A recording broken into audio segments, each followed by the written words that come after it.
El nudo en mi garganta se sentía como si me estuviera tragando un ancla, arrastrándome hacia el fondo de un mar helado mientras veía a mi hija, Isabela, cruzar el escenario para recibir su diploma. Llevaba el birrete chueco, justo como se lo había acomodado esa mañana, y su sonrisa era tan brillante que podría haber iluminado el auditorio entero.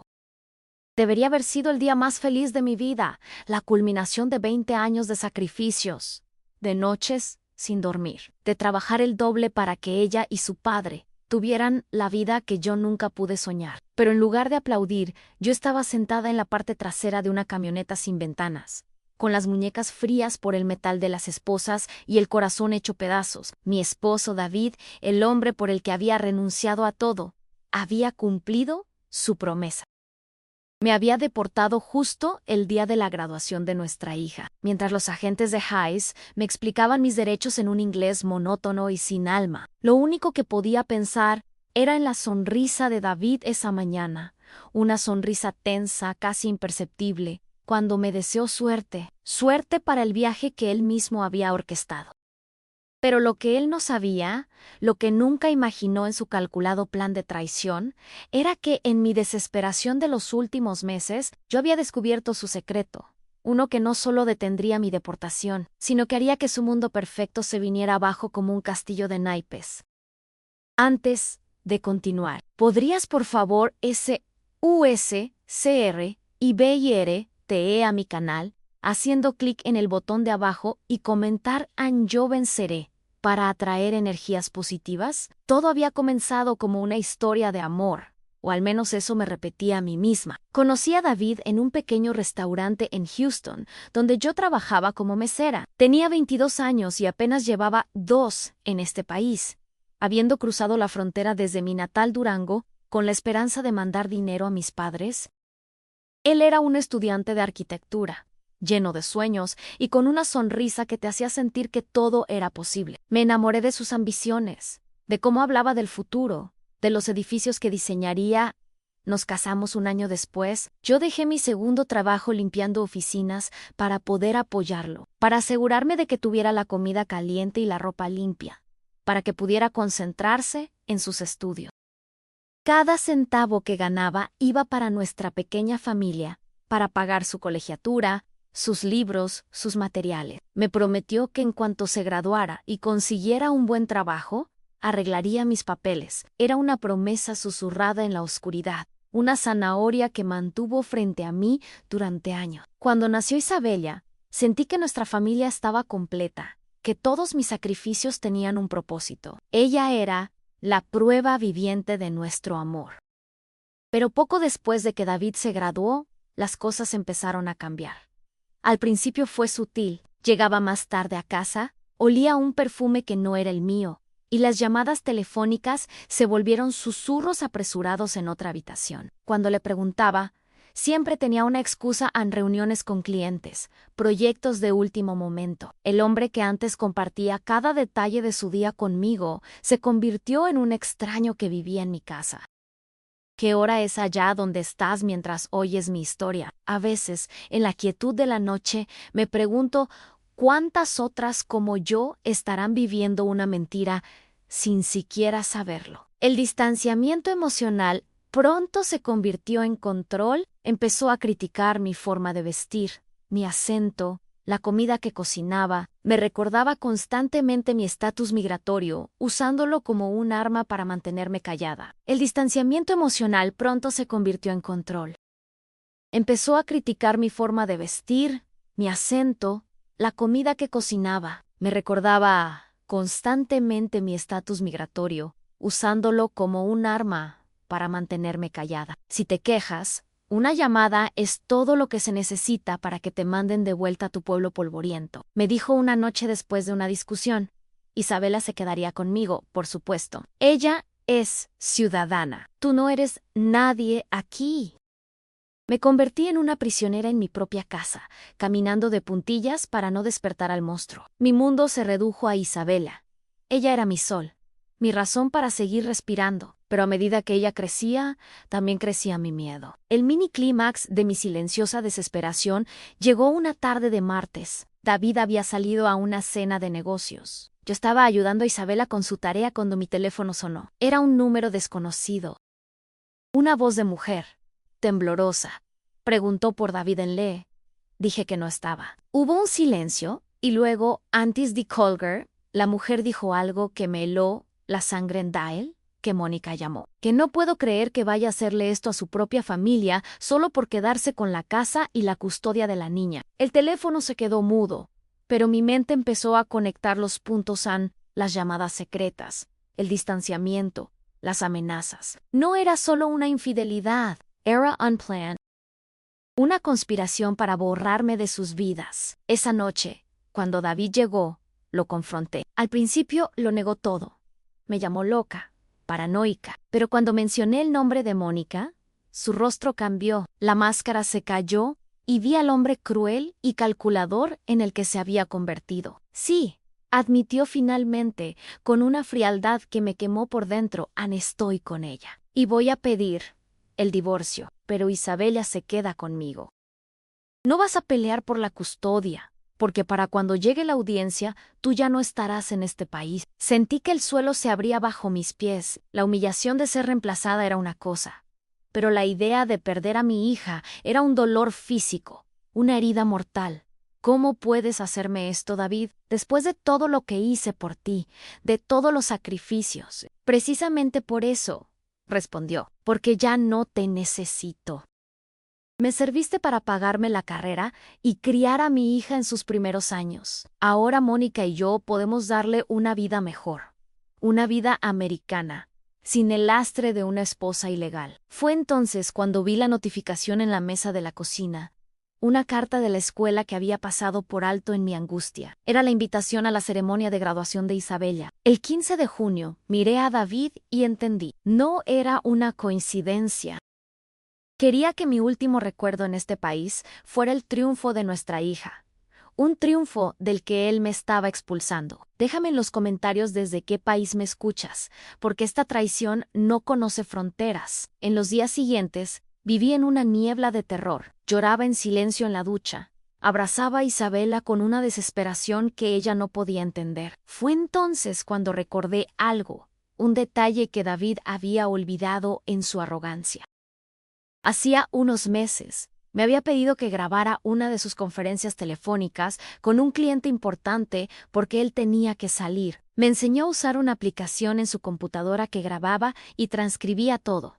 Nunca borró la aplicación. La noche antes de la graduación, mientras él dormía profundamente, entré a su estudio. Con el corazón martillándome en el pecho, busqué en su historial why ella estaba. Una llamada con un abogado de inmigración hecha 2 semanas antes. La abrí y escuché la grabación.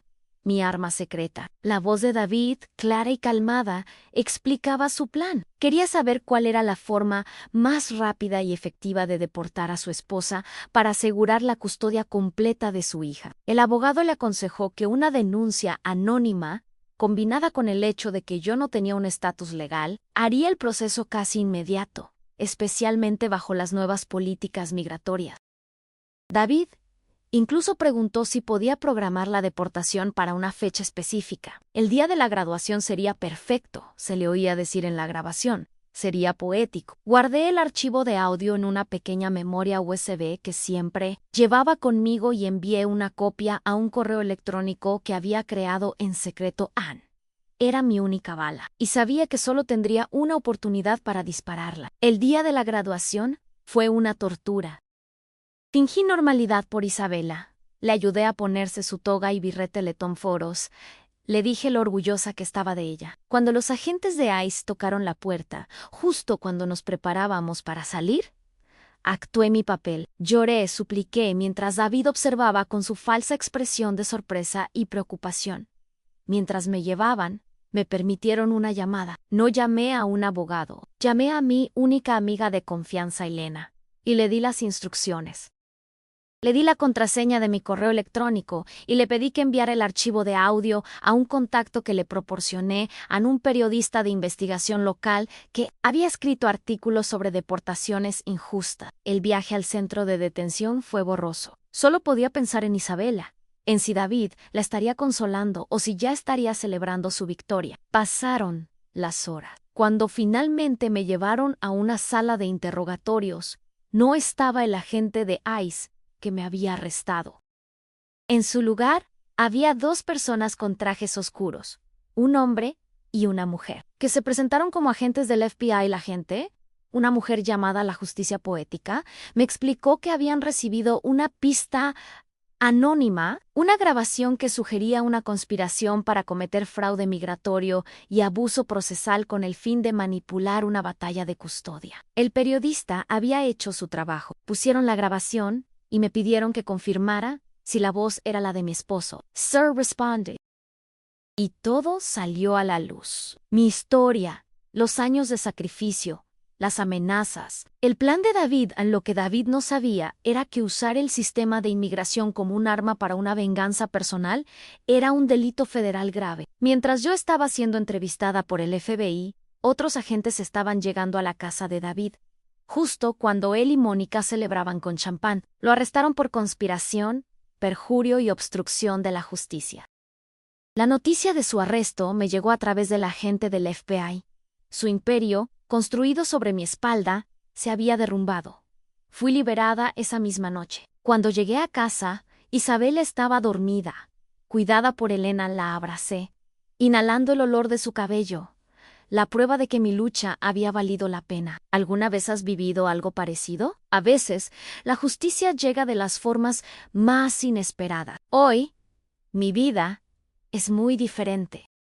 El proceso de divorcio y la batalla por la custodia fueron cortos. Con la evidencia de la conspiración de David, obtuve la custodia total de Isabela. David fue sentenciado a prisión federal, perdiendo su licencia de arquitecto y todo por lo que había trabajado.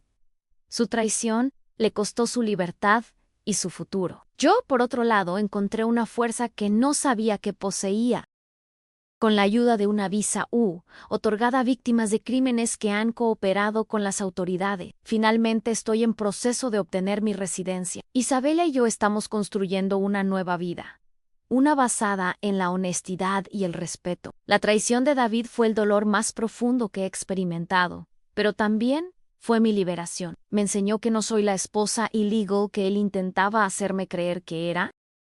Soy una sobreviviente, una madre y una mujer que, a pesar de todo, nunca dejó de luchar. Y esa es una lección que Isabela verá, no en mis palabras, sino en mi ejemplo, cada día de su vida. Recuerdo los primeros años como si fueran una película en blanco y negro, llena de escenas borrosas de trabajo y cansancio, pero también de una esperanza casi ingenua.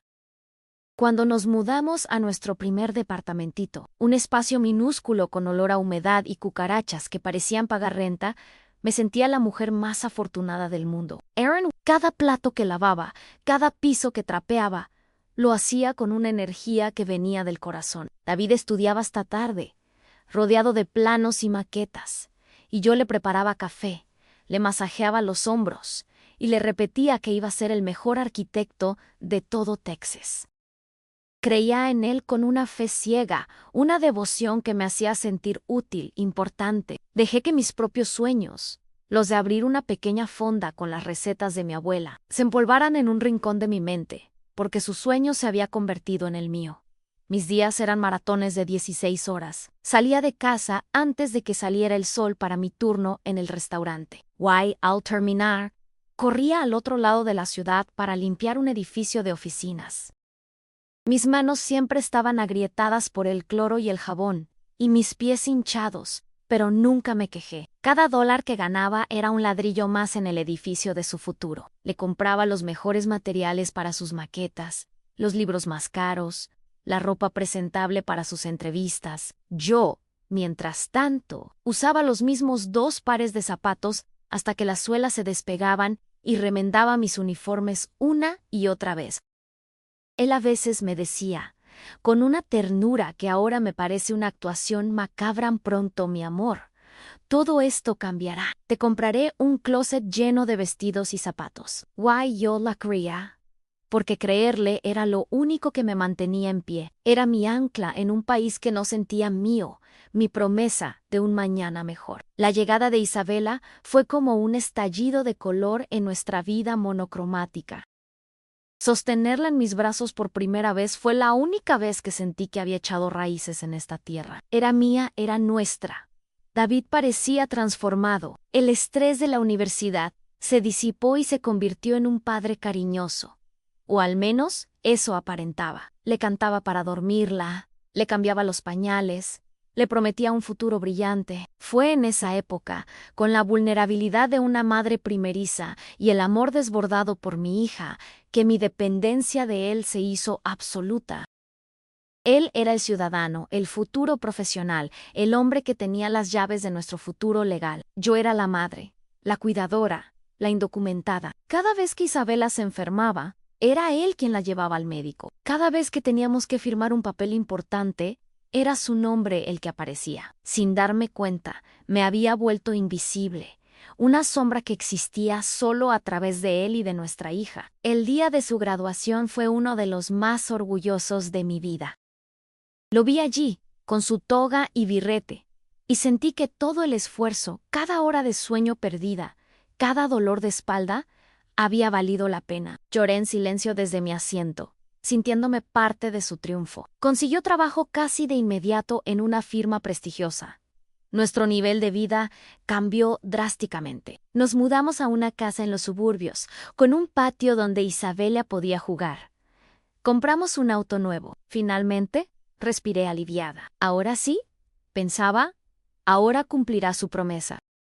Pero las excusas comenzaron a apilarse como ladrillos en una pared que nos separaba. El proceso es muy caro, mi amor. Acabamos de comprar la casa. Mi jefe dice que es mejor esperar a que me den la planta. No quiero arriesgar mi puesto. Con las nuevas políticas migratorias, es mejor no moverle. Cada excusa era una pequeña traición, una grieta en la confianza que yo había depositado ciegamente en él. El primer golpe no fue físico, pero dolió como si lo fuera. Fue una noche que llegué tarde de comprar el mandado porque el autobús se había retrasado. Isabela tenía fiebre y yo estaba preocupada. Entré a la casa y lo encontré furioso. ¿Dónde estabas? Llevo 1 hora esperándote para cenar. Gritó Ann. Le expliqué lo del autobús, lo de la fiebre de Isa, pero no escuchaba. Siempre tienes una excusa. ¿Sabes lo que la gente piensa cuando ve a mi esposa andando en camión? ¿Sabes la vergüenza que me haces pasar? Y entonces lo dijo. Las palabras que se convertirían en su arma predilecta. Ann, deberías estar agradecida de que te tengo aquí. Con una llamada, una sola llamada, te mando de regreso a arrastrarte en el lodo de donde saliste. ¿Y sabes quién se queda con Isabela? Yo, Ann, porque este es mi país, no el tuyo. Esa noche, por primera vez, sentí miedo de él. No del hombre que podía levantarme la voz, sino del hombre que tenía el poder de arrancarme a mi hija y destruir mi vida con una simple llamada telefónica. A partir de esa noche, el David del que me había enamorado desapareció para siempre. Se convirtió en un carcelero sutil, un maestro de la manipulación. Me aisló de las pocas amigas que tenía, criticando a Elena por ser una mala influencia. Controlaba el dinero, dándome una cantidad exacta para el mandado y pidiéndome cuentas de cada centavo. Revisaba mi teléfono, cuestionaba mis llamadas a mi familia en México. Seguro les estás diciendo que te maltrato, ¿verdad? Para que te tengan lástima y les mandes más de mi dinero. Su crueldad psicológica era un veneno que me administraba en dosis diarias, debilitando mi autoestima, haciéndome sentir estúpida, inútil y, sobre todo, atrapada. Me convenció de que nadie me creería, de que si intentaba huir, él usaría todo su poder y sus conexiones para encontrarme y quitarme a mi hija. Y la parte más retorcida es que, en el fondo de mi desesperación, le creía. Me había convertido en una experta en leer su humor, en anticipar sus tormentas, en hacer lo que fuera necesario para mantener la paz por el bien de Isabella. Luego empezaron a aparecer las señales de otra mujer, como fantasmas que se colaban por las rendijas de nuestra vida. Primero fueron las noches que llegaba oliendo a un perfume floral, dulce y caro, un aroma completamente distinto al mío, que olía a cloro y a la loción de bebé de Isabella. Luego, los recibos de restaurantes a los que nunca habíamos ido juntos, cenas para dos en lugares románticos que yo solo veía en la revista. Cuando le preguntaba, ¿se reía de mí, Ann? estás loca. Son cenas con cliente. ¿O qué prefieres? Que no trabaje para que sigas viviendo como reina. Me hacía sentir tan pequeña, tan irracional, que empecé a dudar de mi propio juicio. Quizás, me decía a mí misma, él tiene razón. Quizá el miedo a perderlo todo me está volviendo paranoica. Pero la duda era una espina clavada en mi corazón, que se hundía un poco más con cada llamada que cortaba abruptamente cuando yo entraba en la habitación, con cada mensaje de texto que borraba con una rapidez sospechosa. Empecé a sentirme como una extraña en mi propia casa, una investigadora silenciosa que buscaba pruebas de un crimen que ya sentía en los huesos. La confirmación llegó en una tarde lluviosa de noviembre. David se estaba duchando y su teléfono, que normalmente cuidaba como un halcón, sonó sobre la cama. Era un mensaje de un número guardado como M. Anousen. La curiosidad, o quizás la desesperación, me venció. Low Avery. El mensaje era corto, pero demolió lo que quedaba de mi mundo.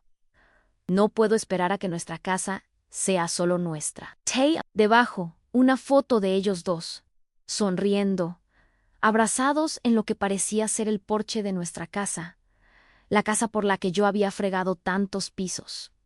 El aire se me fue de los pulmones. Era real. Todo era real. Cuando salió del baño, lo confronté, con el teléfono en la mano temblorosa. No intentó negarlo esta vez. Me miró con una frialdad que nunca le había visto, como si yo fuera un obstáculo, un mueble viejo que ya no encajaba en su nueva decoración. Se llama Mónica, dijo, como si hablara del clima. Y sí, vamos a vivir aquí. Una vez que tú te hayas ido, el dolor fue tan agudo, tan físico, que sentí que me partía en dos. No hubo disculpas. No hubo remordimiento, solo el frío desdén de un hombre que ya me había borrado de su vida. Después de esa noche, la farsa terminó. David ya no se molestaba en ocultar su relación con Mónica. Ella empezó a venir a la casa cuando Isabela estaba en la escuela, dejando rastros de su presencia como una marca territorial, un arete olvidado en el baño, su perfume impregnado en las sábanas de nuestra cama, la cama donde yo todavía dormía, o intentaba dormir. Me convertí en un fantasma en mi propia casa, cocinando en una cocina que pronto sería de otra, limpiando un espacio que ya no sentía mío. Bajé de peso, mi rostro se llenó de ojeras y una tristeza profunda se instaló en mis ojos. Me quedé por Isabela. Cada día me levantaba por ella, le preparaba el desayuno con una sonrisa falsa, la llevaba a la escuela pretendiendo una normalidad que ya no existía. Ella era mi única razón para no derrumbarme por completo. David y yo apenas hablábamos. Nuestra comunicación se redujo a órdenes de su parte y a monosílabos de la mía. La tensión era tan densa que se podía cortar con un cuchillo, e Isabela, a pesar de sus cortos años, la sentía. Se volvió más callada, más apegada a mí, como si supiera que nuestro pequeño mundo estaba a punto de explotar. Toqué fondo un par de meses antes de la graduación. La soledad era mi compañera constante. David pasaba la mayoría de las noches fuera, y cuando estaba en casa, su presencia era una nube de tormenta que amenazaba con descargar en cualquier momento. Empecé a tener ataques de pánico. Despertaba en medio de la noche con el corazón desbocado, sin poder respirar, convencida de que los agentes de inmigración estaban en la puerta. Me miraba al espejo y no reconocía a la mujer que me devolvía la mirada. Era una versión demacrada, asustada, de la joven llena de sueños que había cruzado la frontera hacía tantos años. Pense en tomar a Isabela y desaparecer. Pero, ¿a dónde iría? No tenía dinero propio, no tenía nadie. Y la amenaza de David resonaba en mi cabeza: te encontré. Y cuando lo haga, te quitaré a Isabela para siempre y me aseguraré de que te pudras en una cárcel de tu país. El miedo a perder a mi hija era un ancla que me mantenía encadenada a esa vida miserable. Me sentía completamente derrotada, una víctima sin escapatoria. Y entonces, en el punto más oscuro de mi desesperación, sonó el teléfono. Era esa tarde de martes, la llamada que lo cambió todo. Al principio no reconocí la voz temblorosa de la mujer al otro lado de la línea. ¿Hablo con la esposa de David?, preguntó Ann cuando le dije que sí. Hubo una pausa. Mira, dijo finalmente, no me conoces. Soy la hermana de Mónica, y te llamo porque lo que están haciendo no está bien o no es justo. Pensé que me llamaba para restregarme la infidelidad, pero lo que dijo a continuación me dejó sin aliento. Esto no es solo un divorcio, ¿sabes? David y mi hermana tienen un plan. Él va a denunciarte a inmigración. Lo tiene todo planeado para que te deporten antes de la audiencia de custodia. Así él se queda con todo en la casa. La niña. Todo a Mónica me lo contó anoche. Estaba borracha y orgullosa de lo listo que era su novio. Cada palabra era un golpe, pero un golpe que me despertaba de mi letargo. Ya no era solo una esposa engañada. Era el objetivo de una conspiración. La revelación me sacudió hasta la médula. El dolor y la tristeza que me habían paralizado durante meses se transformaron de repente en una rabia fría y lúcida. El miedo no desapareció, pero ahora tenía un propósito. Ya no se trataba de sobrevivir a la crueldad de David. Se trataba de luchar contra ella. Me di cuenta de que él no solo quería dejarme, quería destruirme, aniquilarme, borrar cualquier rastro de mi existencia para construir su nueva vida sobre mis ruinas. Y eso no se lo iba a permitir. Esa noche, por primera vez en mucho tiempo, no lloré. Me senté en la oscuridad de la sala, después de que Isabela se durmió, y sentí como una nueva determinación se asentaba en mi alma. Él había subestimado a la mujer que había sobrevivido a un cruce fronterizo, que había trabajado hasta el agotamiento para construir una vida de la nada. Había subestimado la fuerza de una madre dispuesta a todo por su hija. La víctima había muerto esa noche. En su lugar, había nacido una guerrera. Empecé a pensar con una claridad que me sorprendió. Necesitaba pruebas. La palabra de una mujer anónima por teléfono no sería suficiente en una corte.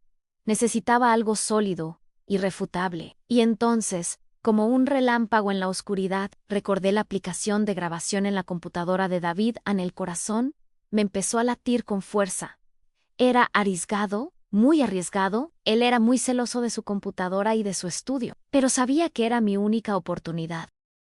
Tenía que encontrar el momento adecuado. Empecé a actuar mi papel a la perfección. Me mostré más sumisa, más derrotada que nunca. Dejé de confrontarlo, aceptaba sus críticas en silencio, bajaba la mirada. Quería que se sintiera seguro, que creyera que su plan estaba funcionando, que yo era una oveja camino al matadero, demasiado asustada para luchar. Cada día era una actuación, una tortura, pero me aferraba a mi objetivo en encontrar la prueba que lo destruiría.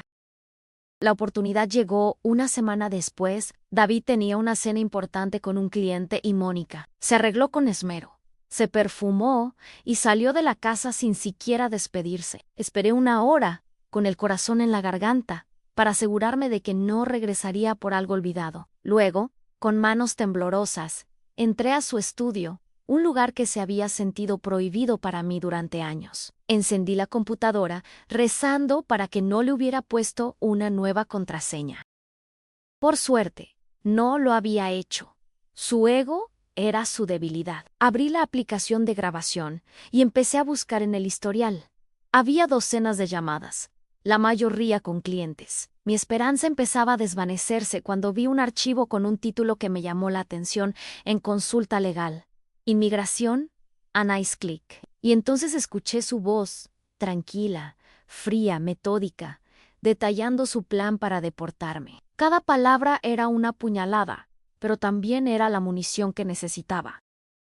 Escuché su risa cuando mencionó que hacerlo el día de la graduación de Isabela sería poético. En ese momento supe que lo tenía. La justicia poética, David, apenas estaba por comenzar. Con el archivo de audio, esa pequeña joya de maldad pura guardado a salvo, sentí una extraña calma apoderarse de mí.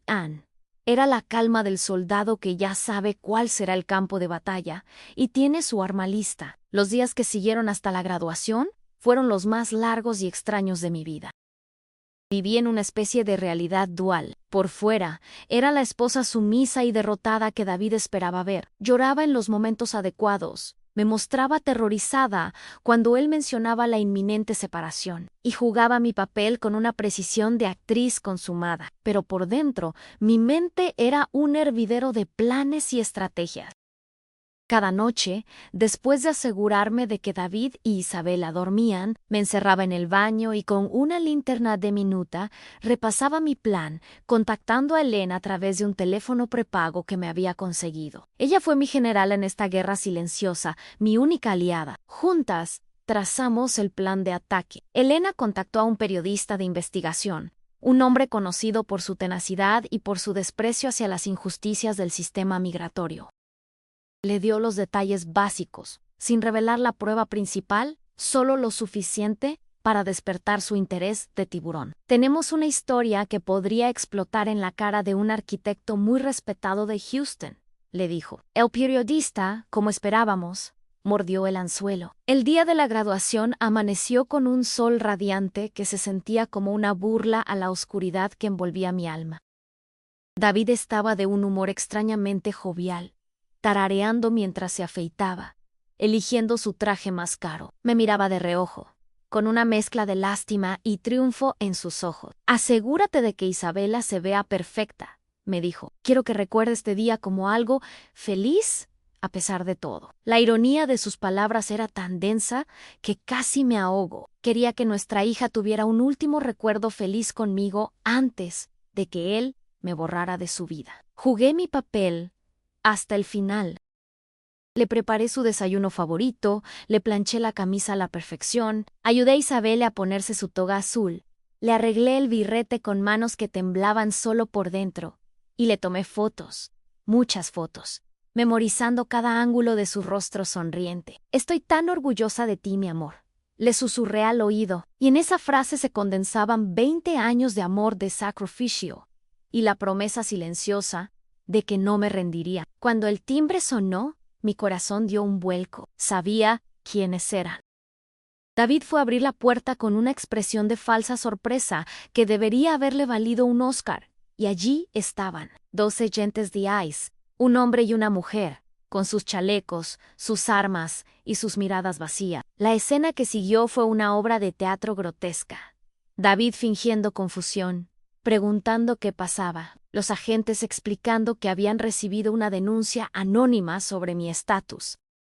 Isabella, mi pobre Isabella, mirando todo con sus grandes ojos asustados, sin entender por qué unos extraños estaban en nuestra casa en el día más importante de su vida. Me aferré a ella, llorando lágrimas que eran mitad actuación, mitad dolor real. Mami, ¿a dónde te llevan?, preguntaba su vocecita. Una daga directa a mi corazón. Tengo que arreglar unos papeles, mi amor. Pero volveré. Le mentí. Una de las miles de mentiras piadosas que las madres decimos para proteger a nuestros hijos. David se acercó, me quitó a Isabela de los brazos y con una actuación magistral de esposo preocupado, me dijo: no te preocupes, yo cuidaré de ella. Todo se arreglará. Y mientras me lo decía, se inclinó y me susurró al oído, con un aliento que olía a café y a traición: disfruta el viaje de regreso. Me permitieron una llamada. Era parte del protocolo. David esperaba que llamara a un abogado inútil, que gastara mis últimos recursos en una batalla perdida. Pero yo marqué el número de Elena. Ahora, fue lo único que dije. El viaje en la camioneta de ICE fue como descender a un infierno personal. Las calles de Houston pasaban a través de la ventanilla enrejada. Calles que había limpiado, por las que había caminado, en las que había soñado. Cada semáforo, cada edificio, era un recuerdo que me era arrancado a la fuerza. Pensaba en Isabela. ¿Estaría llorando? ¿David la habría llevado a la ceremonia o la habría dejado en casa para que no hiciera una escena? El dolor era tan intenso que me costaba respirar, pero debajo del dolor, la rabia me mantenía viva. Era el motor que impulsaba mi plan. En el centro de detención, el proceso fue deshumanizante. Me quitaron mis pertenencias, me tomaron las huellas, me hicieron preguntas en un inglés rápido y burocrático, diseñado para confundir y humillar. Me sentía como un número, una estadística más en la cruel maquinaria de la deportación. Y mientras estaba allí, en esa sala fría y gris, imaginaba a Elena enviando el correo electrónico. Imaginaba al periodista escuchando la grabación, sus ojos abriéndose con la sorpresa de quien ha encontrado oro. Imaginaba las llamadas que empezaría a hacer, las preguntas que empezaría a formular. La bomba de tiempo que yo había activado estaba en marcha. Pasaron horas que se sintieron como días. Me asignaron a una celda con otras 3 mujeres, todas con la misma mirada de desesperación y derrota. Compartimos historias en susurros, historias de hijos dejados atrás, de esposos que las habían abandonado, de sueños rotos. Sus tragedias eran un espejo de la mía, y en esa hermandad del dolor encontré un extraño consuelo. Sabía que no estaba sola en mi sufrimiento. Finalmente, un guardia me llamó por mi apellido. «Tienes una visita», dijo con indiferencia. Pensé que sería el abogado de oficio que me habían asignado, un hombre con cara de perpetuo cansancio que me había dicho que mis opciones eran prácticamente nulas. Pero cuando entré a la sala de visitas, no era él, eran 2 personas, un hombre y una mujer, vestidos con trajes oscuros que no encajaban en ese ambiente de desesperanza. «No eran de ICE, señora Martínez», dijo la mujer, mostrándome una placa que brillaba bajo la luz fluorescente. «Somos del FBI. Necesitamos hacerle algunas preguntas sobre su esposo». En ese momento, en esa sala de visitas lúgubre, supe que el juego había cambiado. La justicia poética, como a David le gustaba decir, había llegado. Pero, no para mí, la entrevista con los agentes del FBI fue surrealista. Yo, la inmigrante ilegal a punto de ser deportada, de repente me había convertido en la testigo estrella de un caso federal. Les conté todo desde el principio.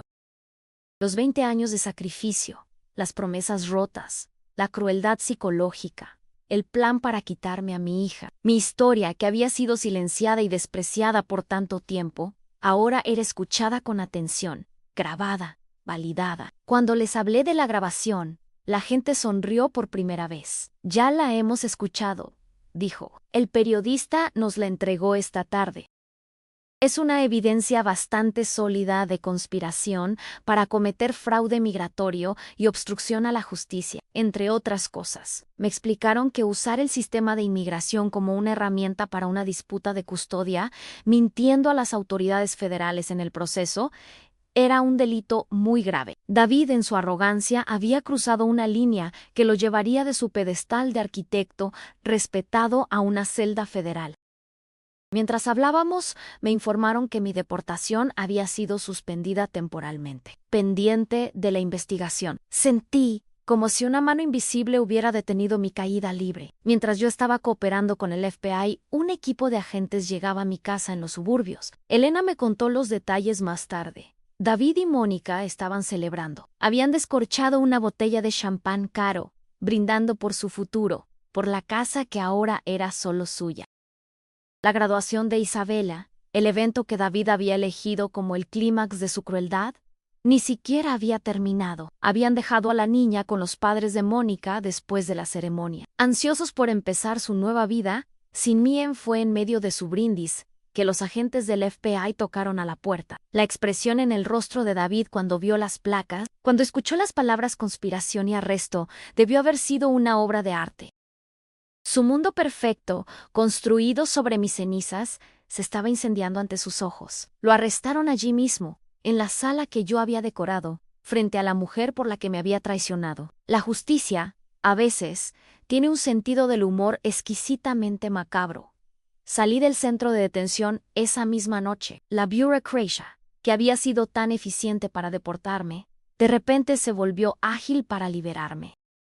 Cuando pisé el aire libre, sentí el olor a libertad, un aire que olía a tierra mojada y a una segunda oportunidad. Elena me esperaba en su viejo auto, con una sonrisa que era un faro en mi oscuridad. Nos abrazamos largo y tendido, un abrazo que contenía meses de miedo, de planificación, de una sororidad inquebrantable. «Lo logramos, hermana», me susurró. «Lo logramos». Cuando llegamos a la casa, todo estaba en silencio. Mónica se había ido, llevándose sus cosas a toda prisa, abandonando el barco que se hundía. Entré, y el lugar se sentía extrañamente vacío, como si la maldad que lo había impregnado se hubiera disipado con el arresto de David. Fui directo al cuarto de Isabela. Dormía profundamente, con una expresión pacífica. Le acaricié el cabello, la mejilla, y lloré. Pero esta vez, Eran lágrimas de alivio, de gratitud, de un amor tan inmenso que había sido capaz de mover montañas, o al menos de derribar a un hombre que se creía un dios. Los días que siguieron fueron un torbellino confuso de legalidades, reuniones con abogados y un silencio abrumador en la casa que antes había estado llena de la tensión de la presencia de David en la investigación del FBI, avanzó con una rapidez que me sorprendió. Descubrieron que David no solo había conspirado para deportarme, sino que también había estado malversando fondos de su prestigiosa firma de arquitectos, desviando dinero a una cuenta secreta que compartía con Mónica. Su plan no era solo deshacerse de mí, era empezar una nueva vida de lujo, financiada por el fraude y construida sobre la destrucción de la mía.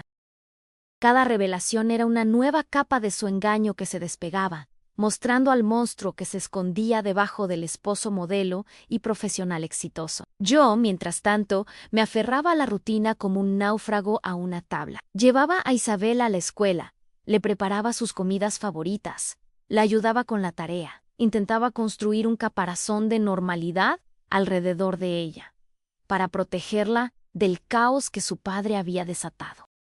Pero por las noches, cuando ella dormía, el caparazón se rompía y yo me sentaba en la oscuridad de la cocina, reviviendo cada traición, cada palabra cruel, cada amenaza. El proceso legal fue largo y agotador. Fui llamada a testificar en el juicio contra David, al verlo allí, en el banquillo de los acusados, con su traje caro ahora reemplazado por un uniforme de prisión. Fue una experiencia extraña. Ya no sentía el miedo que me había paralizado durante años.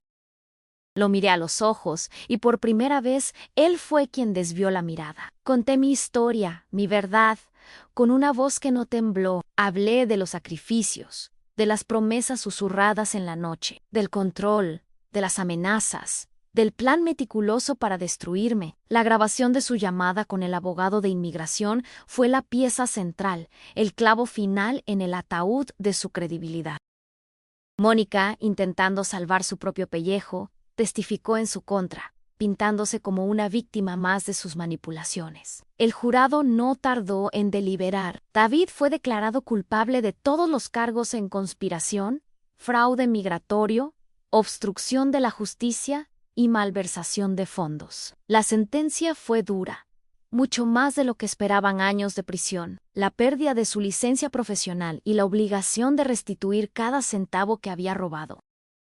La justicia, esa entidad abstracta y lejana, finalmente había aterrizado en mi vida, con un golpe sordo y definitivo. Con David fuera del panorama, Isabela y yo comenzamos el lento proceso de reconstruir nuestra vida. Gracias a mi cooperación con el FBI, mi solicitud de la visa avanzó rápidamente. En menos de un año, tuve mi permiso de trabajo y un camino claro hacia la residencia permanente. Fue como volver a nacer. Pude sacar mi licencia de conducir, abrir mi propia cuenta bancaria, firmar un contrato de alquiler a mi nombre. Actos simples cotidianos para la mayoría, pero para mí eran hitos monumentales, símbolos de una independencia que nunca había conocido. Conseguí trabajo en la cafetería de una escuela, un empleo humilde pero digno, que me permitía tener las tardes libres para estar con Isabela. Empezamos a crear nuestras propias tradiciones a los viernes de pizza y películas, los domingos de picnic en el parque. Poco a poco, la risa volvió a llenar nuestra casa. Una risa genuina, libre del miedo a despertar la ira de un tirano. Isabela floreció. La niña callada y asustadiza que se escondía detrás de mis faldas se convirtió en una jovencita parlanchina y segura de sí misma. Era como si la ausencia de la opresión de su padre le hubiera permitido finalmente ser quien realmente era. Un día, mientras limpiaba un viejo baúl, encontré mis cuadernos de recetas de Durango, las que me había enseñado mi abuela. Las páginas estaban amarillentas y manchadas, pero al leerlas, sentí como un viejo sueño se despertaba de su largo letargo. La idea de mi pequeña fonda, de un lugar donde pudiera compartir los sabores de mi tierra, volvió a tomar forma en mi mente. Con la estabilidad de mi nuevo estatus legal y un pequeño préstamo para emprendedores, decidí arriesgarme. Alquilé un local diminuto en un barrio hispano, lo pinté de colores vivos y con la ayuda de Elena y un par de amigas, Abrí la cocina de mamá. Al principio fue difícil, largas horas, poco dinero, pero cada cliente que probaba mis moles, mis tamales, y me decía que le recordaba a la comida de su abuela, era una inyección de energía, una confirmación de que estaba en el camino correcto.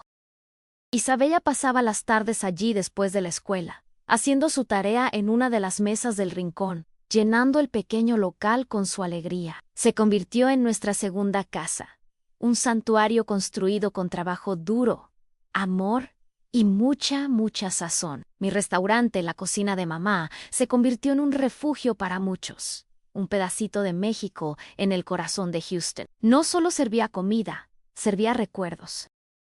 Los inmigrantes que llegaban solos encontraban en mis guisos el calor de un hogar que habían dejado atrás. Las familias se reunían en mis mesas para celebrar bautizos y cumpleaños. Escuchaba sus historias, sus luchas, sus triunfos y compartía la mía. Me di cuenta de que mi experiencia, aunque dolorosa, me había dado una voz. Empecé a colaborar con organizaciones que ayudaban a mujeres inmigrantes víctimas de violencia doméstica.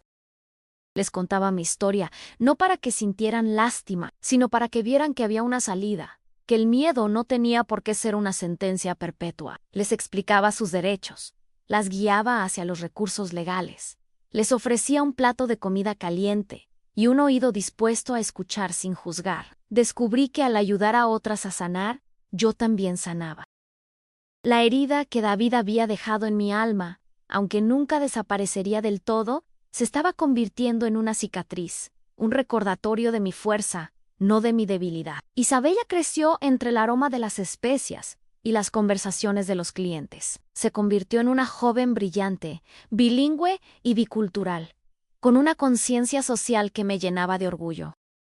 Se graduó de la preparatoria con honores, la misma ceremonia que su padre había intentado usar como el escenario de mi destrucción.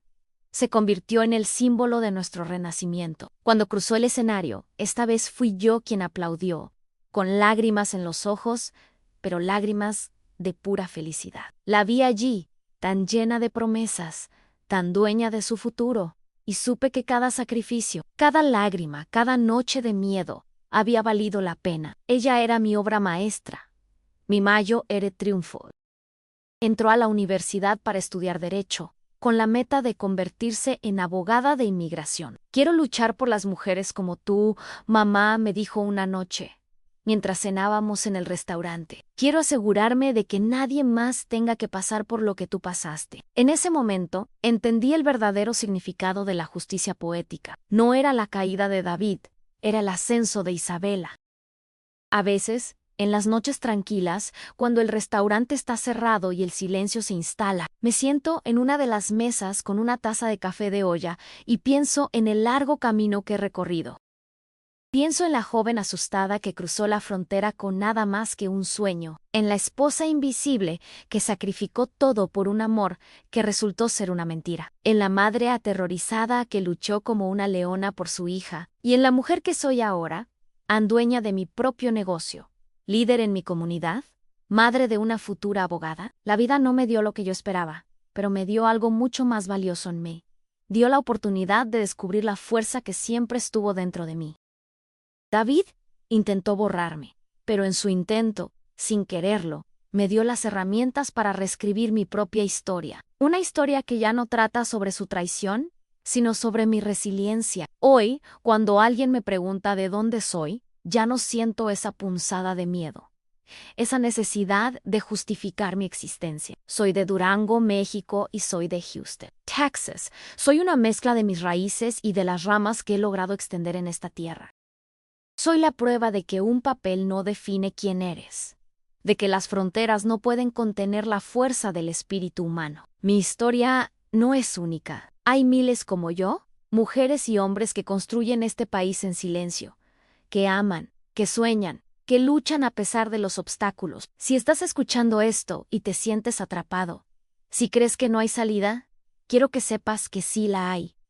La noche es más oscura justo antes del amanecer. No dejes que nadie te convenza de que no eres nadie. Porque dentro de ti tienes la fuerza para mover montañas. Solo necesitas encontrarla. Y a veces, Irónicamente, son aquellos que intentan destruirte quienes te ayudan a descobrirla. Mi nombre es, e esta é minha história. Junte-se a nos inscrevendo no nosso canal y apertando no botão de gostei. La ironía de mi nueva vida no se me escapaba. Durante años, viví en una casa grande en los suburbios, con un césped perfectamente cuidado y 2 autos en la cochera, y me sentía como una prisionera. Ahora, vivía en un pequeño departamento encima de mi restaurante, con el ruido constante de la calle y el olor a cebolla y cilantro flotando en el aire, y nunca me había sentido más libre, más dueña de mi propio espacio. Este lugar, cada pared que yo misma pinté, cada mueble de segunda mano que restauré, era verdaderamente mío. No le debía nada a nadie. Nadie podía usarlo como un arma para controlarme. Aprendí que un hogar no es una estructura de 4 paredes. Es un sentimiento de seguridad, de pertenencia, de poder ser tú misma sin miedo. Y ese sentimiento lo había construido yo sola, con mis propias manos y mi propio sudor. La casa de los suburbios era la jaula dorada de David. Mi pequeño departamento era mi palacio de libertad. El restaurante se convirtió en el corazón palpitante de una comunidad que ni siquiera sabía que estaba construyendo. Recuerdo a la señora Carmen, una viuda salvadoreña que llegó un día con los ojos llenos de una tristeza antigua. No hablaba mucho, pero venía todos los días a la misma hora a tomarse un café y comer un pan dulce. Poco a poco empezó a contarme su historia, una de pérdida y soledad. Un día, la encontré enseñándole a Isabela a tejer una servilleta, tal como su abuela le había enseñado a ella. Se convirtió en la abuela que mis hijos nunca tuvieron cerca.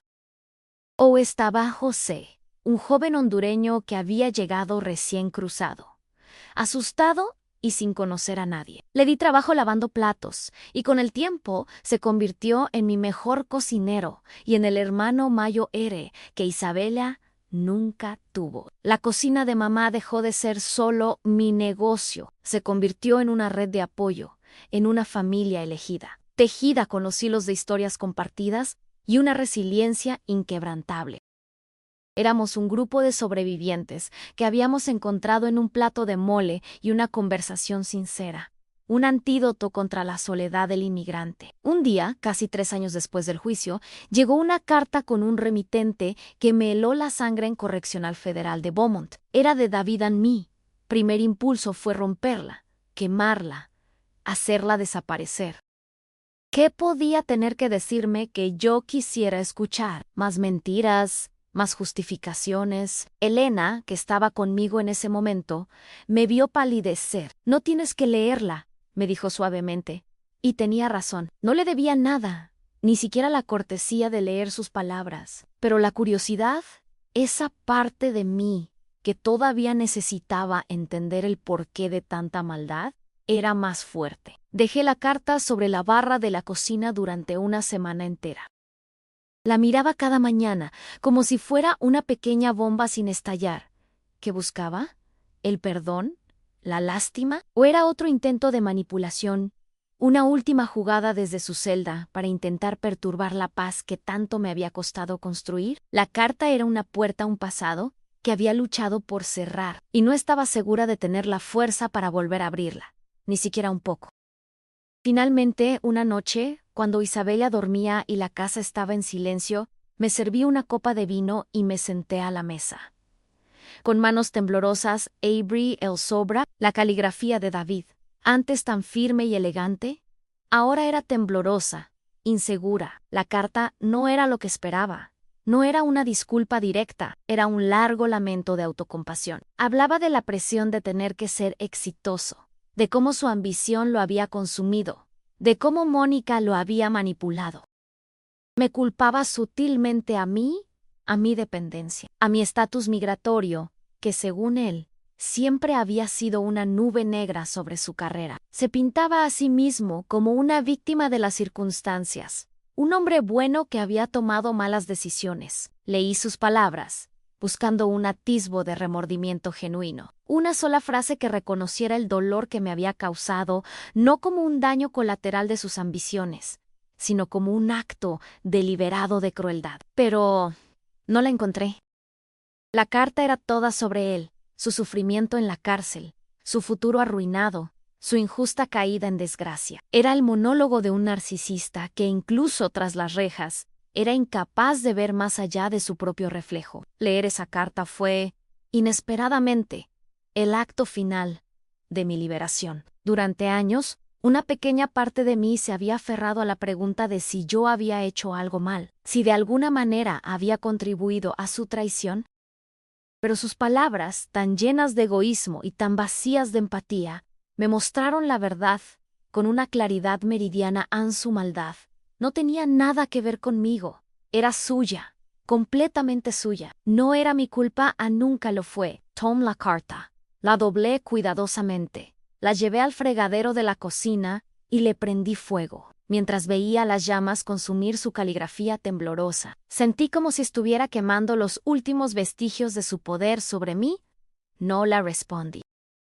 Mi silencio sería mi respuesta final. Él ya no formaba parte de mi historia. Era un capítulo cerrado, un libro quemado cuyas cenizas ya no podían manchar mi presente. Esa noche, por primera vez desde que lo conocí, dormí sin pesadillas. Desperté a la mañana siguiente sintiéndome más ligera, como si finalmente me hubiera quitado un peso que ni siquiera sabía que seguía cargando. El día que recibí mi tarjeta de residencia permanente, mi green card, no hubo una gran celebración.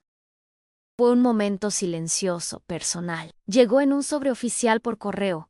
La saqué y la sostuve en mi mano. Era un simple trozo de plástico verde, pero pesaba más que el oro. Pesaba 20 años de miedo, de vivir en las sombras, de sentirme como una invitada en un país que era el hogar de mi hija. Miré mi foto, mi nombre impreso, las palabras Residenchi Permanente. Lloré, pero no eran las lágrimas de tristeza o de rabia a las que estaba acostumbrada. Eran lágrimas de un alivio tan profundo que se sentía como si mis huesos finalmente se estuvieran asentando. La mía Isabela, que estaba en su primer año de la universidad. Llegó, fue todo lo que pude decir y ella entendió. «Lo lograste, mamá», me dijo, su voz llena de un orgullo que era mi Mayo R medalla. Esa tarjeta no era un regalo de nadie, no era la promesa cumplida de un esposo, era mi trofeo. La había ganado yo, con mi propia lucha, mi propia sangre, sudor y lágrimas. Era la prueba tangible de que había sobrevivido y, más importante aún, de que había vencido. Los años pasaron, convirtiendo los recuerdos dolorosos en cicatrices apenas visibles. Mi restaurante prosperó. Abrí un segundo local en un barrio cercano, y la cocina de mamá se convirtió en una pequeña marca, sinónimo de comida auténtica y de una historia de superación. Isabela se graduó de la Facultad de Derecho con honores.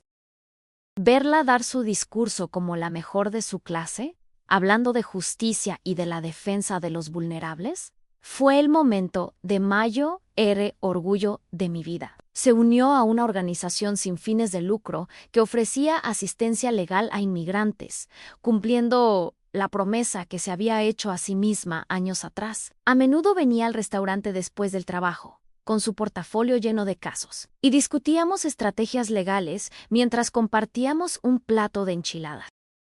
Nos habíamos convertido en un equipo no solo como madre e hija, sino como dos mujeres que luchaban, cada una a su manera, por hacer de este mundo un lugar un poco más justo. Nuestra pequeña casa se sentía llena de amor, de risas y de la promesa de un futuro brillante que habíamos construido juntas. Un día, recibí una llamada de Elena. En su voz era extraña. «Tengo que contarte algo», dijo. David salió de la cárcel. Había cumplido su sentencia reducida por buena conducta. La noticia me golpeó con una fuerza inesperada.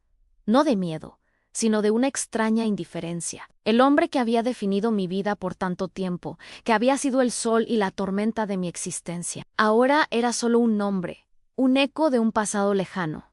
Y que fue mi única respuesta. «¿Está bien?», preguntó Elena, probablemente esperando una reacción más dramática. «Sí», le dije, y lo decía en serio. «Estoy bien. Su libertad ya no tiene nada que ver con la mía». Colgué el teléfono y seguí picando las verduras para el mole. El ritmo del cuchillo contra la tabla era constante, seguro. David era un fantasma, y yo ya no creía en fantasmas. Mi vida estaba aquí, en el calor de mi cocina, en el orgullo por mi hija, en la comunidad que había creado. Él ya no tenía cabida en ella. ¿Creen ustedes en las segundas oportunidades? ¿O hay traiciones que simplemente no se pueden perdonar? Déjenme su opinión en los comentarios. Pensé que nunca lo volvería a ver, o tal vez esperaba no tener que hacerlo, pero la vida, especialmente en una ciudad tan grande y a la vez tan pequeña como Houston, tiene sus propias ironías. Sucedió un sábado por la tarde, en el pasillo de las frutas y verduras del supermercado. Estaba eligiendo aguacates, sintiéndolos con el cuidado de una experta, cuando levanté la vista y lo vi al otro lado del pasillo. Era él, pero a la vez no lo era. El traje caro había sido reemplazado por una camisa gastada y unos jeans viejos. Su cabello, antes perfectamente peinado, estaba ralo y con más canas de las que recordaba. Se veía encorvado, como si el peso de sus fracasos le hubiera doblado la espalda. Nuestros ojos se encontraron por un segundo. Vi un destello de pánico en los suyos, de vergüenza. Yo, en cambio, no sentí nada. Ni odio, ni miedo, ni siquiera lástima. Solo un vasto y tranquilo vacío. Le di un leve asentimiento con la cabeza, un reconocimiento mudo de que existía, y luego volví a mis aguacates. El aguacate perfecto, pensé, es más importante que el fantasma de un mal recuerdo. Y seguí con mis compras, sin mirar atrás. Días después, me enteré por José, mi cocinero, cuyo primo había trabajado con David en una obra, de los detalles de su nueva vida. No era el arquitecto célebre que había planeado ser. Su licencia había sido revocada permanentemente. Trabajaba como obrero de construcción, un trabajo honesto y duro, pero a años luz del estatus y el poder que tanto anhelaba. Vivía en un pequeño departamento, en una zona de la ciudad que él antes habría descrito como deplorable. Mónica lo había abandonado el mismo día de su sentencia, vaciando la cuenta bancaria secreta que compartían y desapareciendo sin dejar rastro. Estaba solo, olvidado por los amigos importantes que antes lo rodeaban. Su castigo no fue solo la prisión, fue la pérdida total de la identidad que se había construido a mi costa. Se había convertido en uno de los hombres invisibles que él tanto despreciaba. Un trabajador que luchaba por pagar la renta, la justicia poética, esa que él había invocado con tanta crueldad. Le había dado una lección de humildad de la manera más brutal posible.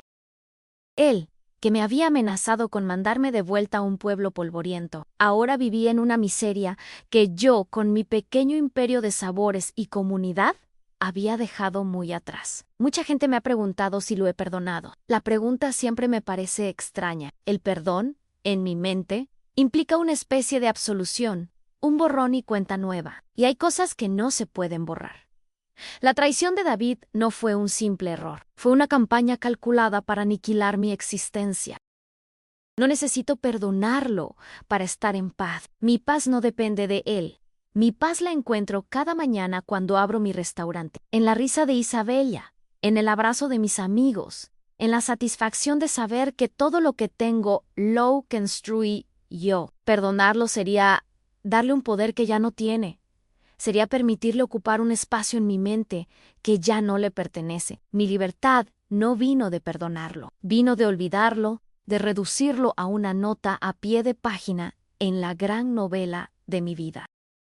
Él puede vivir con sus demonios. Yo prefiero vivir con mis sueños cumplidos. Y esa, para mí, es la verdadera paz, una paz que no se negocia y que nadie me puede arrebatar. Isabela, con la sabiduría que a menudo supera su edad, también tuvo que enfrentarse al fantasma de su padre. Unos meses después de su liberación, le escribió una carta, una larga y enrevesada misiva llena de las mismas excusas que me había dado a mí. A mí ella me la mostró, no buscando consejo, sino compartiendo una carga. Leímos la carta juntas, y al final ella la dobló con una calma que me asombró. Sigue siendo todo sobre él, ¿verdad, mamá? Me dijo, no hay una sola pregunta sobre cómo he estado yo en todos estos años. Decidió no responderle. Unas semanas después, él apareció afuera de su campus universitario. No se acercó, solo la observó desde lejos. Isabela me llamó esa noche, no asustada, sino con una firmeza que era el eco de mi propia lucha. Lo vi, Mamaní, Sentí nada, solo tristeza por él. Es un hombre pequeño y solo. Ella, mi hija, había roto el ciclo. No sentía la obligación de reparar a un hombre roto, ni la culpa de protegerse a sí misma. Había aprendido la lición que a mí me costó 20 años de dolor. El amor no debe doler. Y la lealtad nunca debe ser un arma. Cuando la cocina de mamá cumplió 10 años, decidimos hacer una gran fiesta en la calle afuera del restaurante. Cerramos el tráfico, pusimos música, y todo el barrio vino a celebrar. Fue una noche mágica, llena de luces, de risas y del aroma de la comida que se había convertido en el símbolo de mi renacimiento. Al final de la noche, me subí a un pequeño escenario improvisado para dar las gracias. Miré a la multitud, a todos esos rostros que se habían convertido en mi familia, a la señora Carmen, José, Elena, mis clientes leales, mis vecinos. Cuando llegué a este país, comencé con la voz entrecortada por la emoción. Pensaba que la familia era solo la sangre que compartimos. Pero ustedes me han enseñado que la verdadera familia es la que elegimos, la que nos levanta cuando caemos, la que celebra nuestros triunfos como si fueran suyos. Ustedes son mi familia. Isabela subió al escenario y me abrazó. Y en ese abrazo, bajo las estrellas de Houston, sentí la culminación de mi viaje. Ya no era una sobreviviente. Era una matriarca, la cabeza de una tribu ruidosa, diversa y hermosa que había nacido del amor y de la resiliencia, con mi estatus legal finalmente seguro y el restaurante en manos capaces de José. Decidí que era hora de hacer un viaje que había pospuesto por más de 20 años. Compré un boleto de avión a Durango. Regresar fue como entrar en una fotografía vieja. Las calles de mi pueblo eran las mismas, pero a la vez todo era diferente. Yo era diferente. Mis padres, ya ancianos y frágiles, me recibieron con un llanto que contenía 2 décadas de ausencia. Abrazarlos, sentir la fragilidad de sus cuerpos, fue cerrar un círculo que había quedado abierto por demasiado tiempo. Les conté mi historia, la verdad completa, sin omitir los detalles dolorosos. Escucharon en silencio, con lágrimas en los ojos. No di lástima, sino de un orgullo inmenso. Siempre supimos que eras fuerte, mija, dijo mi padre, su voz temblorosa, pero nunca imaginamos cuánto.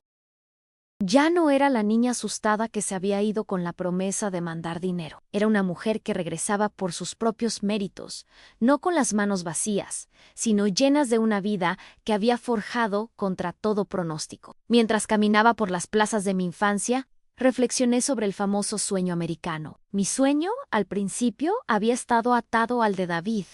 Yo era un personaje secundario en su historia de éxito. Su traición, aunque brutal, me había hecho un regalo inesperado en mí, obligó a convertirme en la protagonista de mi propia historia. Descubrí que el sueño americano no se trataba de tener una casa grande en los suburbios o un esposo con un título universitario. Para mí, el verdadero sueño americano fue encontrar mi propia voz, construir mi propio negocio, crear mi propia comunidad. Fue la libertad de ser yo misma, sin pedir permiso, sin deberle nada a nadie. Es un sueño más difícil, sin duda, un sueño que se amasa con lágrimas y se hornea con una paciencia infinita, pero es un sueño que nadie te puede arrebatar, porque te pertenece por completo, porque lo construiste con tus propias manos. Mi historia, al final, no es una historia de traición, es una historia de resiliencia, es un recordatorio de que incluso en la oscuridad más profunda, hay una luz dentro de nosotros esperando a ser descubierta. La vida te pondrá a prueba, te derribará, te romperá el corazón, pero cada cicatriz es un mapa de las batallas que has ganado. A todos ustedes que me escuchan, sin importar en qué rincón del mundo se encuentren, quiero decirles esto. No están solos. Sus luchas son válidas, su dolor es real, pero su fuerza es aún más grande. No dejen que nadie defina su valor. No dejen que nadie apague su luz. Cuéntenme en los comentarios si alguna vez han tenido que empezar de cero, si han encontrado fuerza en medio del dolor. Compartamos nuestras historias, porque en ellas reside nuestro poder colectivo. Y recordemos siempre que, después de la noche más oscura, siempre sale el sol. La vida después de la tormenta, se asentó en una paz que yo llamo la paz de la harina y el comino. Es una paz que se construye con las manos, en el día a día. Una tarde, mientras el restaurante bullía de actividad, vi entrar a una muchacha joven, con la misma mirada asustada y perdida que yo tenía cuando llegué a Houston. Se sentó en una esquina, pidiendo solo un vaso de agua, y pude ver en sus manos agrietadas la historia de un trabajo duro y en sus ojos la sombra del miedo. Me acerqué, no como la dueña del local, sino como alguien que reconocía su propio reflejo en ella. «Hoy la casa invita», le dije en español, poniéndole enfrente un plato humeante de sopa de tortilla. «Come, mija, que para las batallas que nos tocan, hay que tener el estómago lleno y el corazón contento». La muchacha me miró, y en sus ojos vi nacer una pequeña chispa de gratitud, la misma que yo había sentido tantas veces cuando una mano amiga se extendió hacia mí. En ese momento entendí que mi propósito ya no era solo sobrevivir, era construir puentes para las que venían detrás de mí. Ser el faro que a mí tantas veces me faltó. El día más feliz de mi vida, el verdadero clímax de toda mi historia, no tuvo nada que ver conmigo. Fue una tarde de martes cuando Isabela llegó al restaurante, con los ojos brillantes y agitando unos papeles. «Gané, mamá, gané mi primer caso», exclamó, su voz llena de una euforia contagiosa. Había estado representando a una mujer guatemalteca, madre de 2 hijos, cuyo esposo ciudadano la estaba amenazando con la deportación para quitarle la custodia. Una historia que era un eco escalofriante de la mía. Isabela, con su tenacidad y su conocimiento profundo de la ley, no solo había detenido la deportación, sino que había conseguido una orden de protección y había iniciado el proceso para una visa U para su clienta. Esa noche, todo el restaurante celebró su victoria. Brindamos por ella, por su clienta, por todas las mujeres que se atrevían a luchar. Y mientras la veía tan joven, tan fuerte, tan llena de fuego, sentí que mi lucha había trascendido mi propia vida. El dolor que yo había sufrido se había transformado a través de mi hija en la salvación de otra persona. David había intentado destruir a una mujer, y sin quererlo, había creado a otra que salvaría a muchas más. Esa era la verdadera, la innegable, la perfecta justicia poética. Aprendí que la fuerza no es la ausencia de miedo, sino la capacidad de actuar a pesar de él durante años. Creí que ser fuerte era aguantar en silencio, soportar el dolor sin quejarme, tragarme las lágrimas para mantener una falsa paz. Pensaba que la fuerza era una armadura, una pared que construía a mi alrededor para que nadie viera mis heridas. Pero estaba equivocada. La verdadera fuerza no es pasiva, es activa. Es la decisión de decir basta, es la valentía de pedir ayuda. Es el coraje de enfrentar a tu opresor, no con sus mismas armas de odio, sino con la verdad como tu escudo. La verdadera fuerza es la resiliencia de levantarte una y otra vez, de recoger los pedazos de tu vida rota y con ellos construir algo nuevo, algo tuyo, algo hermoso. Mi fuerza no nació de la resignación, nació de la rebelión. Nació en el momento en que decidí que mi historia no iba a ser definida por la traición de un hombre, sino por mi propia capacidad de reescribir el final.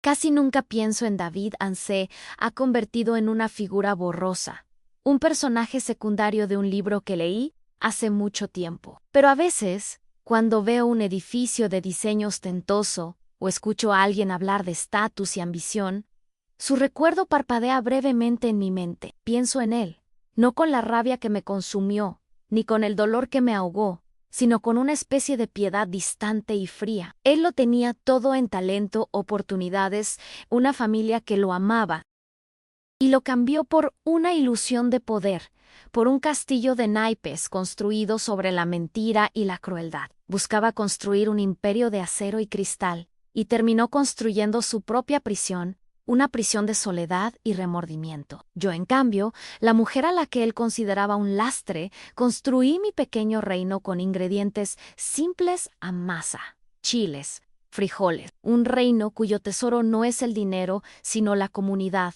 el respeto y el amor genuino. Al final, él se quedó con sus ruinas, y yo con mi fortaleza. Cuando miro a Isabela convertida ya en una mujer impresionante, veo el futuro. Veo la promesa de un mundo mejor. A menudo nos sentamos en la calma del restaurante cerrado, compartiendo historias, sueños, y siempre le digo lo mismo. A mi amor, que nunca nadie te haga sentir que vales menos, que nunca nadie te convenza de que necesitas la luz de otro para brillar. Tú eres un sol completo. Ama con todo tu corazón, pero nunca, nunca sacrifiques tu propia paz por mantener a alguien más en tu vida. Aprende a reconocer la diferencia entre un amor que te construye y uno que te exige demolerte para caber en sus planes. Es la lección que me costó una vida aprender, y es el era el legado que le puedo dejar. No es una herencia de dinero o propiedades, es una herencia de autoestima, de dignidad, de una fuerza inquebrantable que ella llevará consigo y la pasará a las generaciones que vengan. Y así transcurren mis días, en el ritmo reconfortante de la cocina y la comunidad. Cada mañana, cuando el sol entra por la ventana de mi pequeño departamento, siento una gratitud tan inmensa que me llena los pulmones. Agradezco por el olor del café, por la risa de mi hija al teléfono, por el saludo de mis vecinos, por el simple hecho de estar viva y en paz. Cierro el restaurante cada noche, y antes de apagar la última luz, me quedo un momento en silencio, mirando las mesas vacías, las sillas en su lugar. Este pequeño rincón del mundo, que nació de las cenizas de mi mayor dolor, es mi testimonio. Es la prueba de que se puede empezar de nuevo, de que la bondad existe, de que la justicia, aunque a veces tarda y toma caminos inesperados, llega, y de que el amor más importante, el que verdaderamente te salva, es el que aprendes a tenerte a ti misma. Es una frase tan simple y, sin embargo, durante tantos años me pareció un idioma extranjero, una posibilidad inalcanzable. Hoy la pronuncio y la siento en cada fibra de mi ser. Mi viaje ha sido largo y lleno de espinas, pero me ha enseñado que no somos las circunstancias que nos tocan vivir, sino lo que decidimos hacer con ellas. Fui una esposa engañada, una inmigrante aterrorizada, una víctima de un sistema y de un hombre cruel. Pude haberme quedado en ese papel, definida por el dolor que otros me infligieron, pero elegí ser otra cosa. Elegí ser una luchadora, una emprendedora, una líder, una madre que le enseñó a su hija que las mujeres no nacimos para ser alfombras de nadie. Elegí tomar el control de la pluma y escribir mi propio final. Un final donde la protagonista no es salvada por un príncipe, sino que se salva a sí misma y en el proceso construye su propio castillo, uno hecho de ladrillos de resiliencia y cemento de dignidad. A ti, que has escuchado mi voz hasta el final, te hablo desde mi cocina, con el corazón en la mano. Tu historia puede ser diferente a la mía, tus batallas pueden tener otros nombres, pero sé que compartimos el mismo anhelo de paz, de justicia, de una vida digna. Si algo de mi experiencia resuena contigo, si te sientes invisible, si crees que tu voz no importa, quiero que sepas que te equivocas. Tu historia es importante, tu lucha es válida y tu fuerza es más grande de lo que imaginas. Escribe en los comentarios desde qué parte del mundo me estás escuchando, para que todos los que formamos parte de esta comunidad sepamos que no estamos solos en esta lucha, que nuestras voces juntas pueden crear un coro tan fuerte que sea imposible de ignorar. Gracias por escuchar.